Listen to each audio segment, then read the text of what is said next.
بسم اللہ الرحمن الرحیم۔ ناظرین، آج آپ کے سامنے دو مسئلوں کی وضاحت فرمانی ہے۔ پہلا مسئلہ یہ ہے کہ وضو سے پہلے استنجا کرنا ضروری اور لازمی ہے یا نہیں ہے۔ دوسرا مسئلہ یہ ہے کہ اگر کسی کی ہوا خارج ہوتی ہے، اب وہ وضو کرے گا تو آیا اس سے پہلے استنجا کرنا اس کے لیے ضروری ہے یا نہیں ہے۔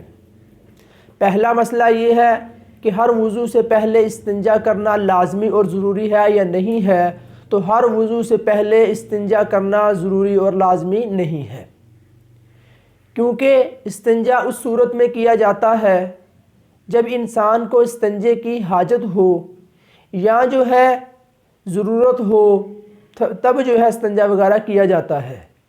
لیکن شرعی لحاظ سے وضو کے ساتھ جو ہے استنجے کو لازم اور ضروری قرار دینا مناسب نہیں ہے، کیونکہ اللہ رب العزت نے سورۃ المائدہ کے اندر وضو کے فرائضوں کو بیان فرمایا ہے کہ وضو کے اندر کون کون سی چیزیں ضروری ہیں۔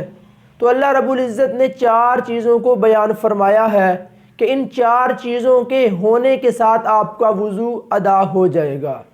اگر ان 4 چیزوں میں سے کوئی ایک چیز بھی رہے گی تو آپ کا وضو نہیں ہوگا۔ اگر یہ چیزیں آپ کی ادا ہو گئی ہیں تو ہمارا وضو ٹھیک ہے، اور اگر ان میں سے کوئی چیز رہ گئی ہے یا ان میں سے کچھ خشک رہ گیا ہے تو تب جو ہے وضو انسان کا نہیں ہوگا، تب جو ہے وضو کو دہرایا جائے گا، لیکن جو ہے وضو کے لیے استنجا کرنا ضروری نہیں ہے۔ دوسرا مسئلہ یہ ہے کہ آیا ہوا خارج ہو جائے، ہوا خارج ہونے کی وجہ سے اب وضو کرنے کے ساتھ استنجا کیا جائے گا یا نہیں کیا جائے گا۔ تو ہوا خارج ہونے کی جو ہے کچھ وضاحت ہے کہ اگر ہوا خارج ہوتی ہے، ہوا خارج ہونے کے ساتھ ہمارا کچھ پخانہ نکل آتا ہے، کیونکہ بسا اوقات انسان زور سے ہوا خارج کرتا ہے، اس کے ساتھ جو ہے پخانہ نکلتا ہے اور اس کو محسوس اور فیل بھی ہوتا ہے کہ میرا کچھ پخانہ بہہ گیا ہے، میرا کچھ ذرات پخانے کی وجہ سے نکل آئے ہیں۔ تو ایسی صورت کے اندر استنجا کرنا ضروری اور لازمی ہو جاتا ہے۔ اب ہم پہلے استنجا کریں گے، اپنی شرمگاہ کو دھوئیں گے، صاف کریں گے، اس کے بعد جو ہے وضو وغیرہ کیا جائے گا۔ لیکن اگر جو ہے کچھ چیز خارج نہیں ہوتی، کوئی چیز نکلتی نہیں ہے، کسی چیز کے نکلنے کے ساتھ استنجا کیا جائے گا، اگر کوئی چیز نہیں نکلتی تو ہمیں جو ہے استنجا کرنا ضروری اور لازمی نہیں ہے، ہم ویسے ہی جو ہے وضو وغیرہ کر لیں گے اور ہمارا وضو کرنا مناسب ہوگا۔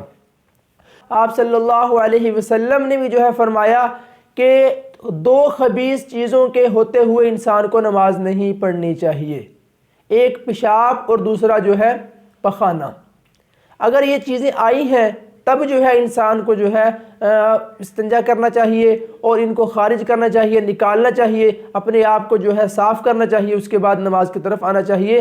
اگر جو ہے یہ 2 چیزیں نہیں ہیں تب انسان کے لیے کسی صورت میں بھی جو ہے وضو کے ساتھ استنجا اور جو ہے پخانے وغیرہ کو صاف کرنا یا خارج کرنا ضروری نہیں ہے۔ اللہ رب العزت سے دعا ہے اللہ تعالی ہمیں عمل کی توفیق عطا فرمائے۔